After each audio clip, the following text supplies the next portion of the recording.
Mademoiselle Collard. Oh, hello there. Don't tell me. I'm going to meet a tall, dark man. No, I don't think so. Why would you say that? Just a wild guess. Anyway, your cousin's female and very pretty. What? Your cousin from Marseille. How could you forget her so soon? She was only in your apartment yesterday. Ah, really? Such a charming young girl. Isn't she? And in my apartment, you say? She let herself in, of course. She's got a key. Suddenly everything made sense. My apartment had been bugged. That was how Plantard knew all about my article. How did I know? Because the only cousin I have is a sweet little guy called Jean-Marc, who runs a patisserie in Le Touquet. These people were determined, which meant they were also very dangerous.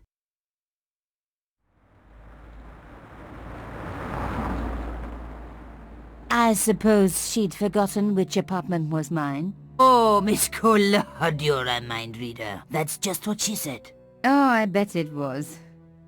Well, I'd better be going. See what my sweet cousin's been getting up to. Au revoir, mademoiselle.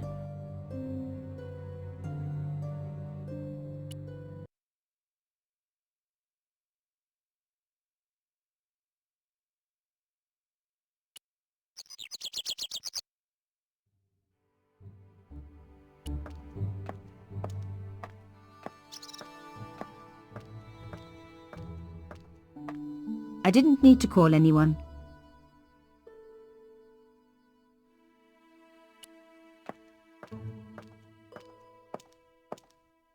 The door was locked.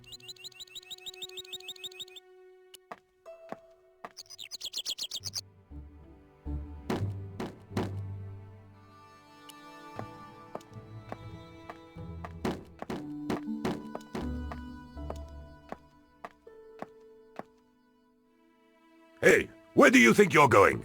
I wanted to see the crime scene for myself. It's too dangerous. I am under strict instructions to stop gossip mongers and vandals from getting in. But I'm a journalist. Exactly. Didn't you hear what I just said? What if I told you I was from the insurance company? I'd ask for your ID. Oh.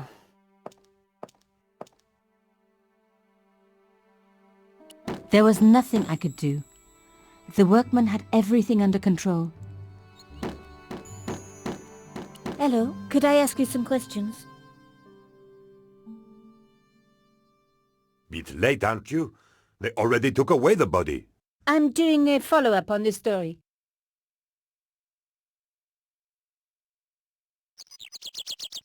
You're doing a fine job. Damn right I am. You should be writing about me, not that idiot that got blown up. The heroes will pick up the pieces when disaster strikes. Exactly. Well, give me your best smile and maybe I'll put your picture in the article. Oh, right. Just give me a minute to do my hair.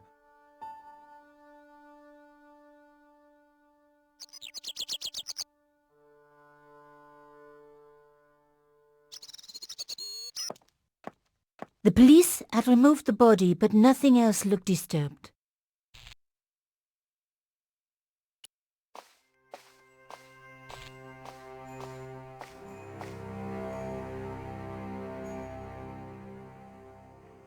A panel had been blown away, revealing a gap. From this angle, I could see that something had been lodged in the gap behind the pipes. From this angle, I could see that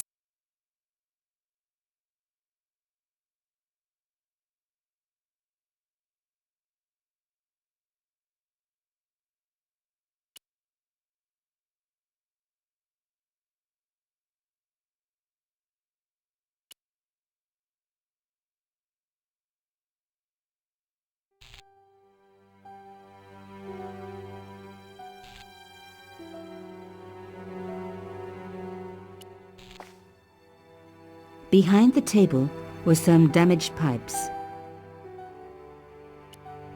Voila! The police and forensic teams had missed a vital piece of evidence. Some kind of pouch. On the pouch was the cross symbol of Cauchon's organization. I was on the right track. There was nothing of interest beyond some bloody debris.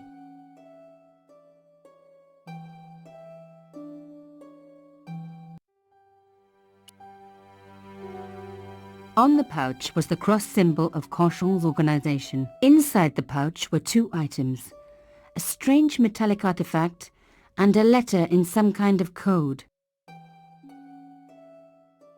The artifact had a sword laid across scales. There was a picture of Lady Justice on the locked panel in the room below the conciergerie. Another coded message using the same cipher system. So, Plantard was involved with Conchon.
Plantard. Pierre killed. Murderer must have followed trail from Arnaud and Yamada. He will come for us now.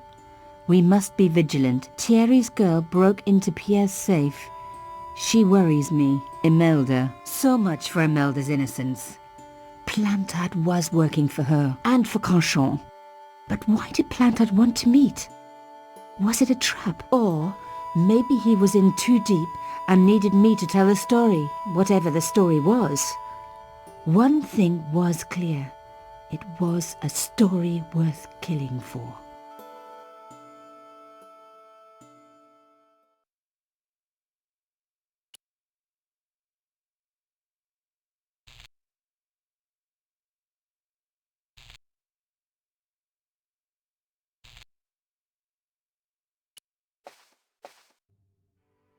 Hey, what about my photos?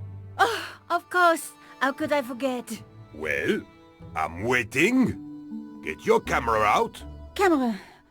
Oh, I forgot. It broke.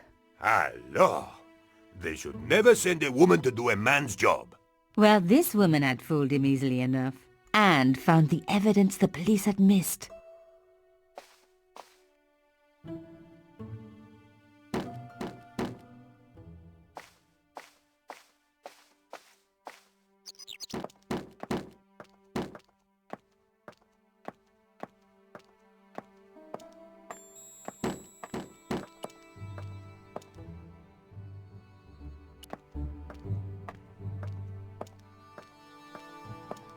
There might have been clues down there, but I was relieved I didn't have a sewer key.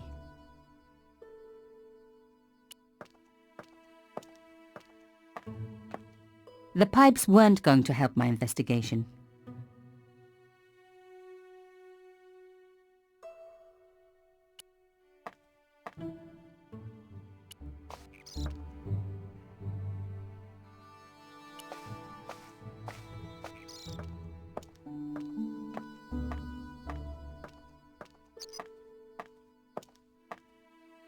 The door was locked.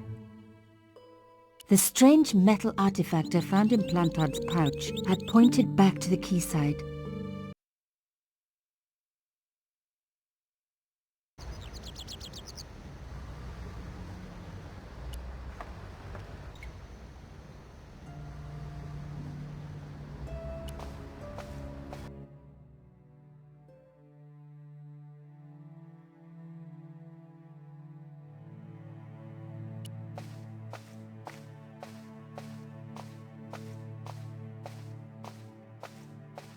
The slab was too heavy for me to lift.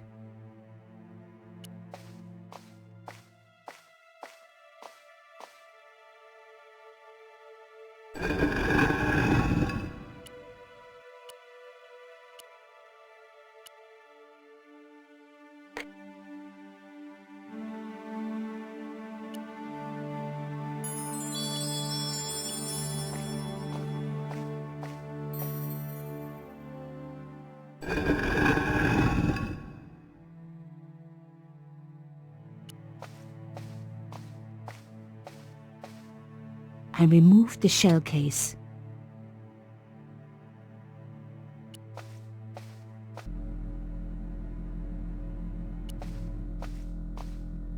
Turning the lights off wasn't going to help.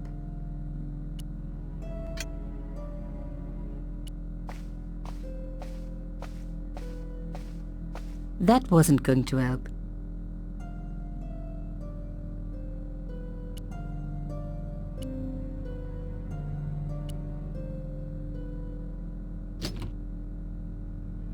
Plantard's key fitted the lock, so he must have used this place too. A photograph had been torn up. If I could just arrange the pieces.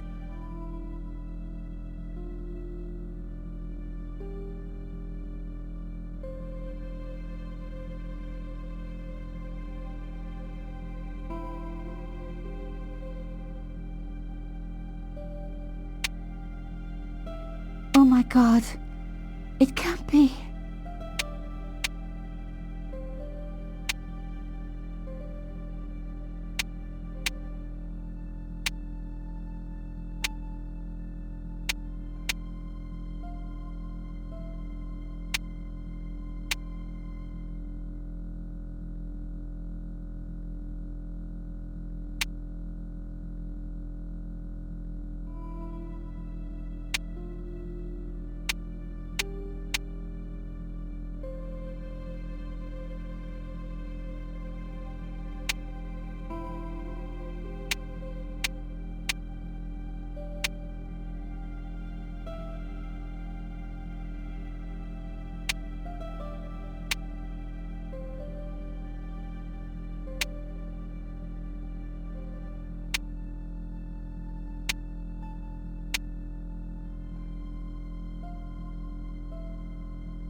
There was no doubt about it. It was a picture of my father.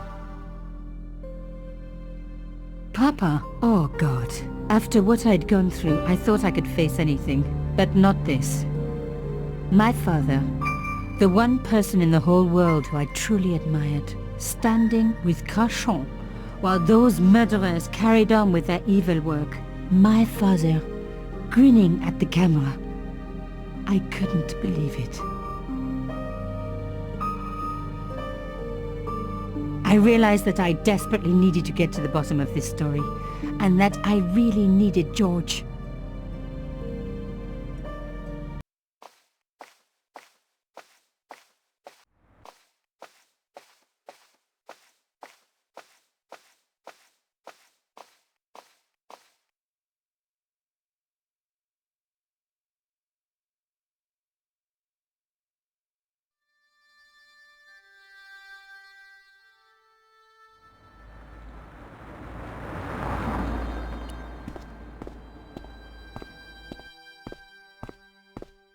Oh, hi. Bonjour, monsieur. Would you like me to foretell your future? No thanks. I'm very good. It only takes a minute. Thanks all the same, but I'm not superstitious. Besides, if it only takes a minute, that's not much of a future to look forward to. I've changed my mind. Will you tell my fortune? You're going on a long journey. My, oh my. What a surprise. Can you tell me anything I don't already know? How does this fortune-telling routine work? If I knew that, I wouldn't be selling flowers for a living. Haven't you ever wondered why you were blessed with the gift? Well, it's a bit like satellite television, I suppose. Some of us are born with a built-in receiver dish. I just happen to be one of the lucky ones. Can you really foretell the future? Only time will tell, monsieur. The strange thing is, I can't seem to see myself in the future. Other people, I have no problem. But when I try to see what might happen to me, nothing. That must be scary. Maybe. I figure it's a kind of natural safety mechanism. Either that, or I don't have a future. Are the flowers for sale? Oui, monsieur. Okay. I'll take a bunch of those white ones. I wouldn't do that if I was you. No? They are lilies, monsieur. Some people associate them with death. Yikes. Well, thanks for telling me. What other flowers do you have? Dahlias? What do they signify? Insecurity? I don't want to give her the wrong idea about me. What about the tall yellow ones? Those are iris, the flame of passion. And the little yellow ones? Sensuality. Well, they're no use to me. I want to make an impression, not jump down her throat.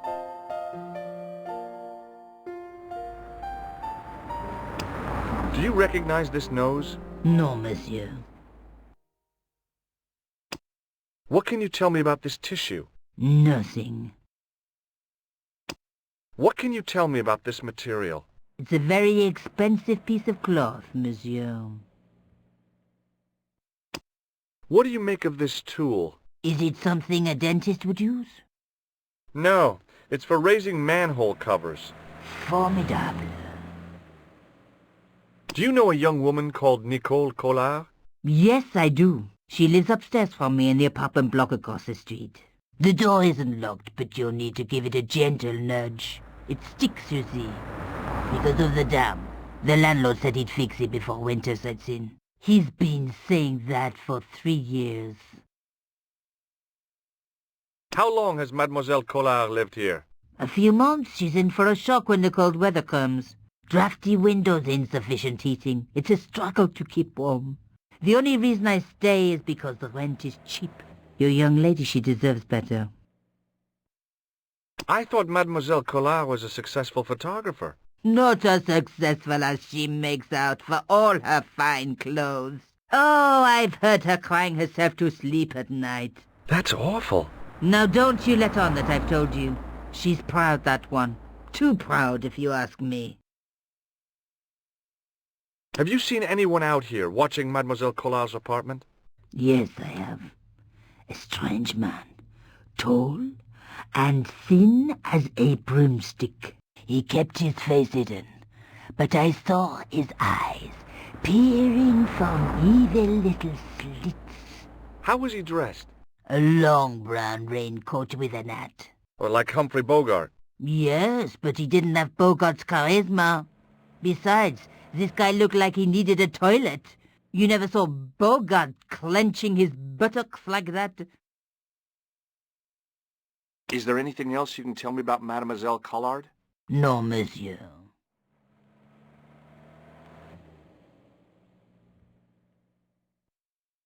See you later. That's right, monsieur, you will.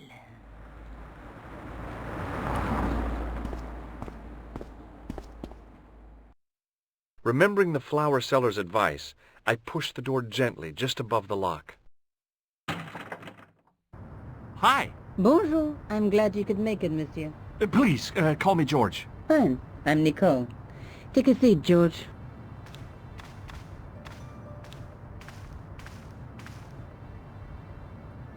Eh bien?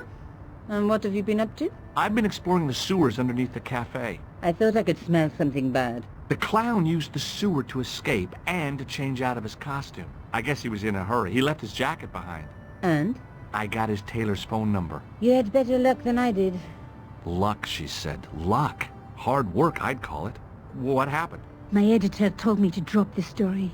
Can you believe it? But you're not going to do that. Oh no. I'm going to find out what's behind these killings. It just doesn't add up. It almost feels like some sort of conspiracy. The police in 3 different countries have kept very quiet about the murders. The press don't connect them at all. They blame them on political, religious, or militant minority extremists. Well, that covers just about everyone. I found a piece of material near the cafe.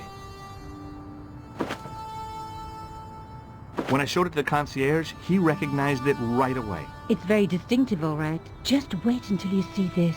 I developed the film I shot at the cafe. Here, George. It's an enlargement I made. Look what that guy is wearing. Checkered pants. The same material as I found in the sewer. That's right. This guy shouldn't be difficult to find. Oh, no? Take a close look at his right cheek. A scar in the shape of a horseshoe. Or a crescent moon.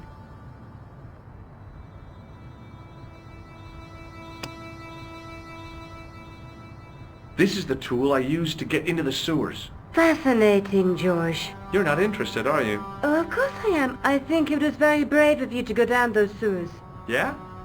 Well, it was kind of scary, but... Well, I had a job to do. How come you enlarged this photograph of me? Because I noticed the guy behind you, of course. I found this false nose in the sewer. Hey, what's this inside it? The contents of someone's nose? Don't be cross, George. It says La Risée du Monde. Masks and costumes. It's a costume shop near the Gare Saint-Lazare. I'll check it out. Maybe the owner remembers who hired the clown costume.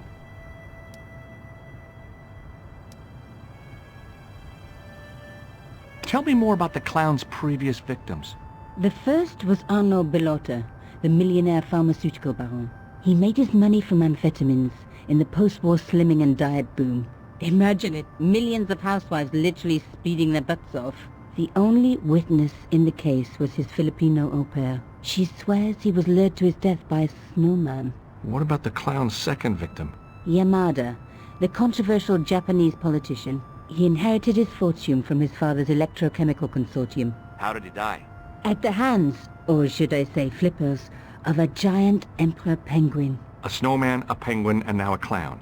I had been about to add mine to the list, but stopped myself. I really didn't want to have to explain to George about my father's involvement with Cachon. You know, I hate to admit it, but this is scary. And I'll tell you this, I will not be accepting any invitations to costume parties. I don't blame you for being scared. I am too. But this story could be my only chance for a big break. Or an early death.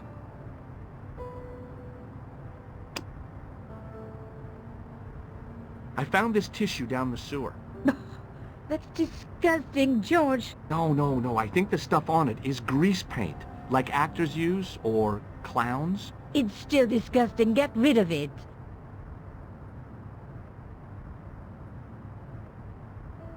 Tell me more about yourself. There's nothing much to tell. Well, how'd you get into photography? I guess I owe that to my father. He bought me my first camera. I was 8, and my parents had just split up. Did you live with your father? Yes. My mother went off with her new boyfriend. I didn't mind. Papa was all I needed. 4 years later, he died in a plane crash. Oh, I'm sorry. It's all right. I don't mind talking about him. He was more like an older brother, really. Always joking and laughing. Papa always wanted me to study art. That's why I went to college. Did you learn about photography at college? God, no. I couldn't afford the materials. We were billed for everything we used. Paint, canvas, paper. Most of my year turned to minimalism. It was cheaper. I used to go poaching in the park for squirrel hair.